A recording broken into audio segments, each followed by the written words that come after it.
Well, hello. We're back, and this is video number 4, almost halfway through.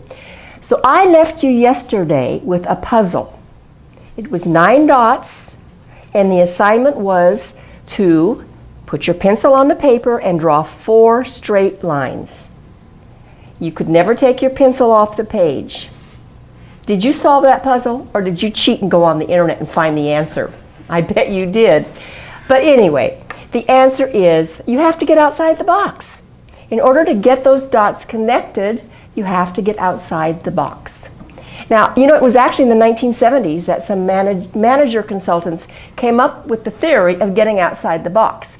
And they were trying to teach salespeople how to be creative and unconventional, how to be different, get outside the box.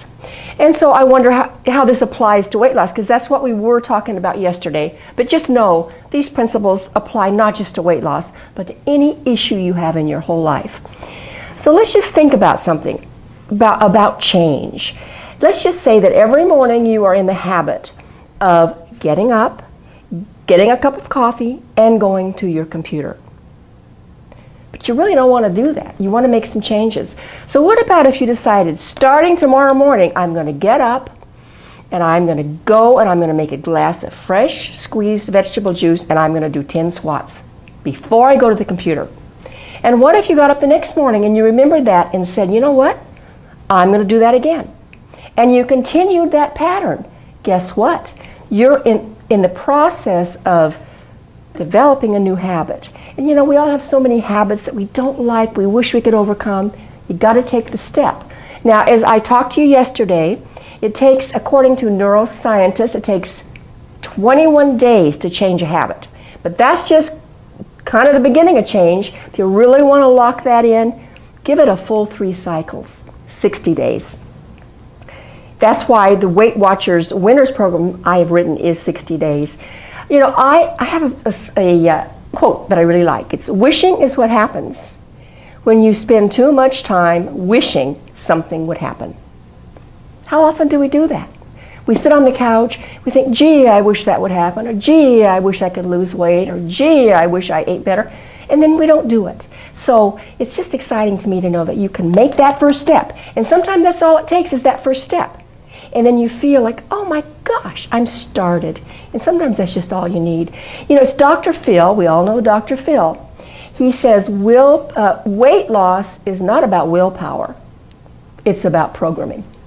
So that's what really, I want to just tell you one more time about the Weight Watchers Winners 60 Days program. It's every day, every day, every day. Some way you can change your habit, some way you can change your thinking. If you're interested in that program at all, I've kept the cost very, very low, and it is available on the website, which you'll see the website throughout these videos.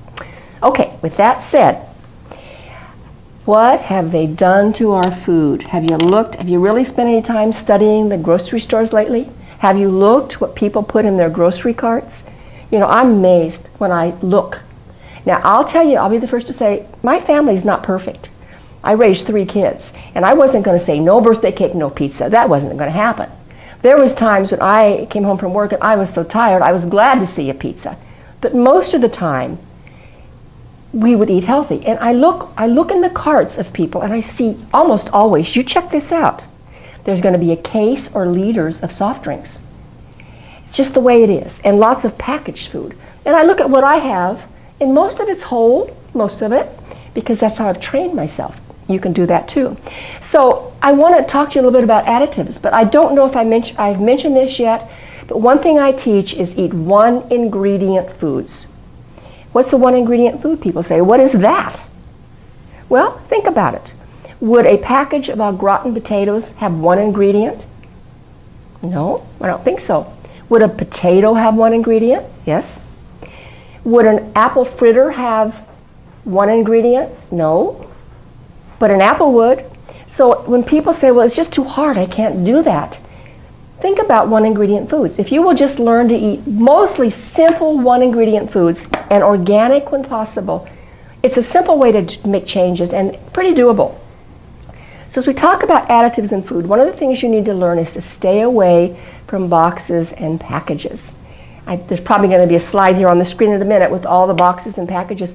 But really, most of the foods that we're buying, they all come from factories. Somewhere along the way here, you'll see a slide. It's 8 or 9 major corporations. They own everything. They own all those packages. And they've got additives, and they've got sugar, and they're refined, and they're not good for you. And what is so sad to me is that many families are being raised on that. And if that's not enough, moms are microwaving that food. The microwave is a whole nother story. I do not recommend microwaving. Occasionally, if you need to warm something up or pop some popcorn, yes. But don't use a microwave on a daily basis. You can go on the internet and study that out. I don't have time to talk about it right now, but there's some really consequences that go with that. So keep your food simple. Again, one ingredient foods. Now I'm going to go into another story. This was a client I saw at the Tahoma Clinic. His name was Jim, and Jim had allergies. But he was a trucker, and he was really serious. He didn't feel good, but he wanted to get better. So he saw Dr. Wright, and then he came into my office. So I started talking to Jim about going on a rotation diet, which we'll be talking about when you have food allergies. And I would say, well, Jim, you're allergic to wheat. That would be spaghetti. And he said, well, I can't stop eating that. I live on the road. I eat it. I'm a trucker. I eat at diners. I said, well, could you give up potatoes? Well, I don't know how I could do that. And I went through food after food after food, and he kept saying to me, I can't do that. I'm a trucker. I'm on the road. So I kept going, and finally I looked at Jim, and I said, Jim, could you eat an apple a day? And he looked at me and he said, yeah, I could do that.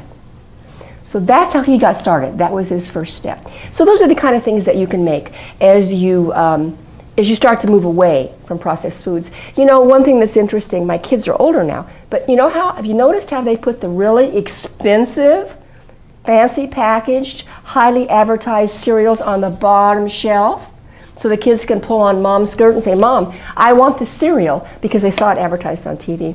Those cereals are full of sugar and artificial colors and refined grains, all kinds of things. And by the way, many of the artificial colors that we still have in America, that we're eating, food dyes, are banned in Europe.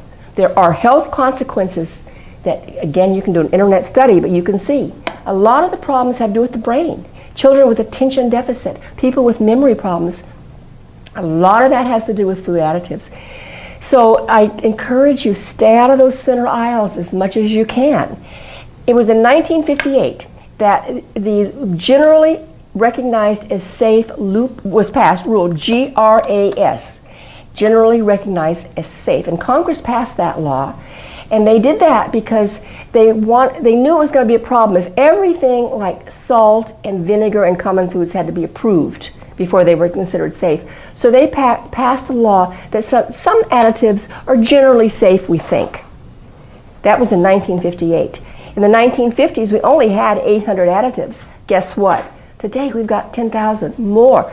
More than 10,000 things that are added to our food. Think about it. Do you think great-great-great-grandma ate red dye number 4? You think? Do you think that Grandpa ate emulsifiers that made his food creamy? No, I don't think so.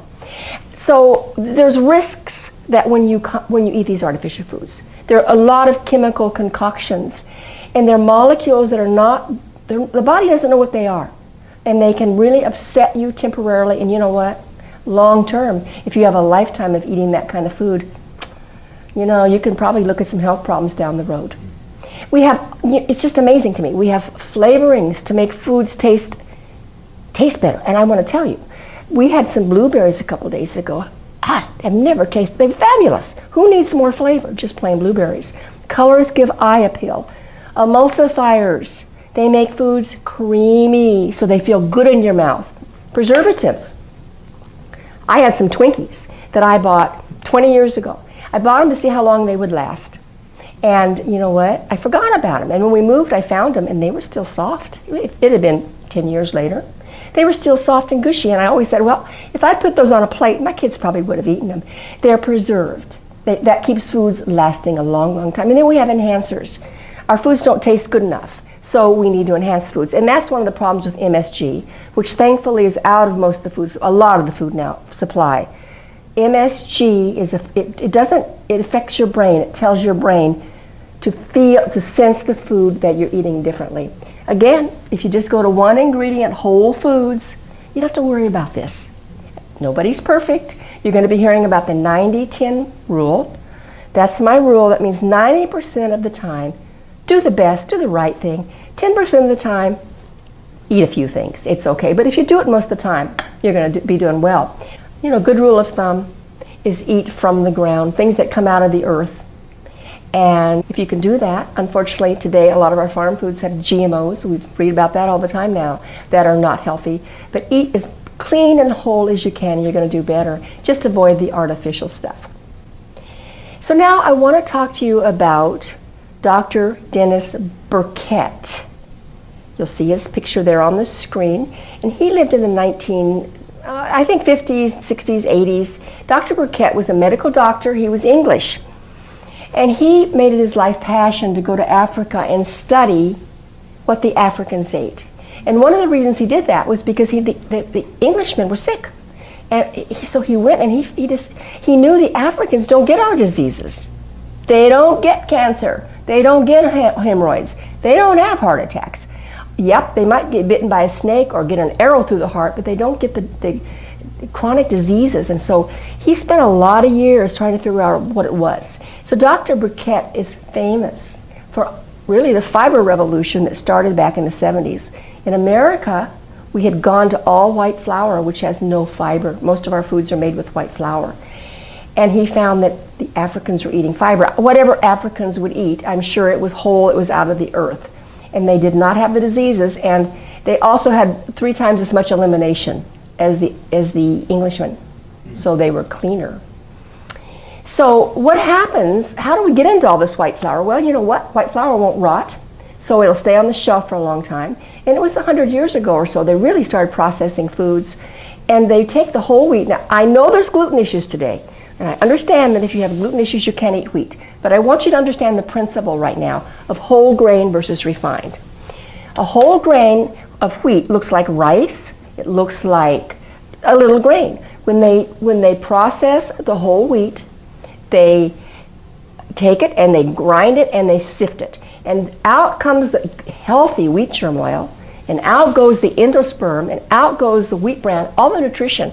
And what comes right down here in the bottom is pure, powdered, white flour. That's what we eat today. Unless you're eating whole grains, you're eating white flour, probably. Spaghettis, pies, cakes, cookies, crackers, noodles, it's all made with white flour. No fiber. There is no fiber in that. So even more so than just not having fiber, you have the issue of nutrition. And you've heard of the food enrichment program. Foods are enriched. That really started in about the middle of the 20th century, 1950. People were getting sick from all the white products. So the government said, what are we going to do? Now there's originally 26 nutrients in whole grain, 26.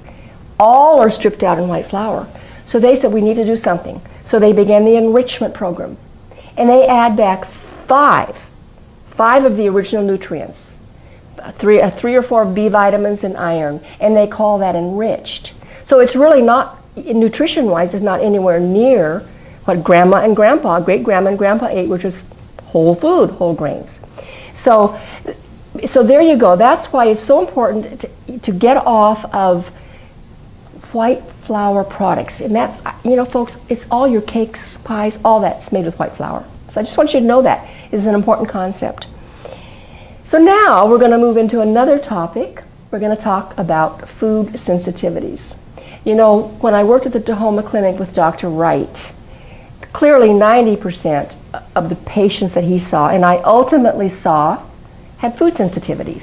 It was just part of what he would standardly do in a complete workup. If they showed any symptoms at all or indication they might be having food reactions, he would send them to the allergy food sensitivity department to be tested. And more often than not, when he had the clue that they needed to go down to that department, they did have food sensitivities. Before I even started really working in the health field, I was just starting to get interested. One of my sons was very hyperactive, and he had circles under his eyes, which is, if you see dark circles under young kids' eyes, it often means food allergies, kind of like bruising, lines or creases. Often can be a dairy allergy. But I took Dr. Wright. I took Jake to see Dr. Wright, who I was lucky to find out that he was actually in the area I lived in. And Jake was about 9. And he was tested then on many foods.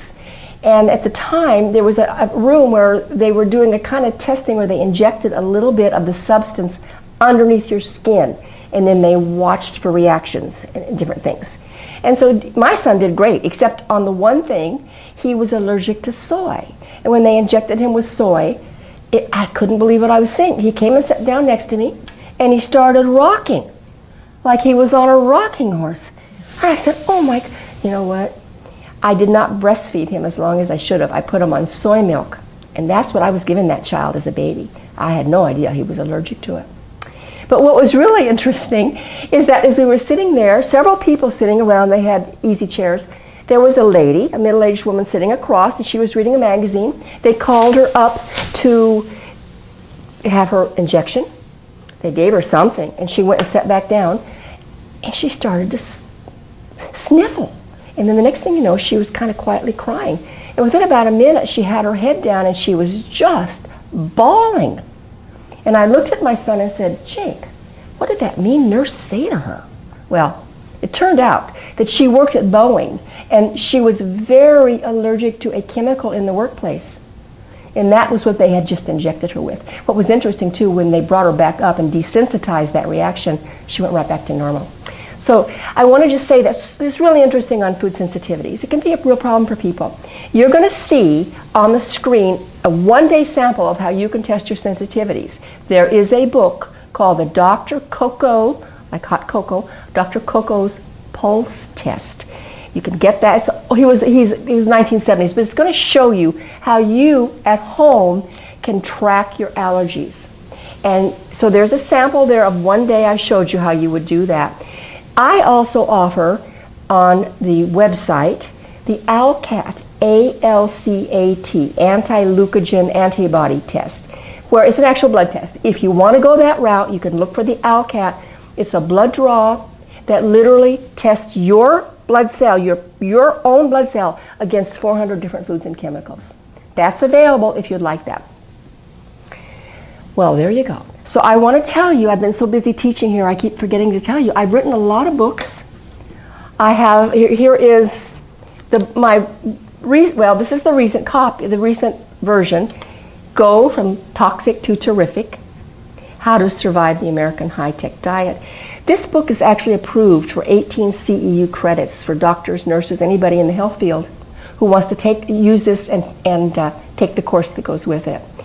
There's also a diet, a workbook, you'll see it on the screen, that goes with this book, and it's called the 28-Day Inside-Out Rejuvenation Plan. It has a complete diet, a complete shopping list, and it's going to have you eating whole foods for 28 days, and then cycling it as many more days as you want. So that is pretty good for today. I hope you learned something, and I look forward to our next video, number 5.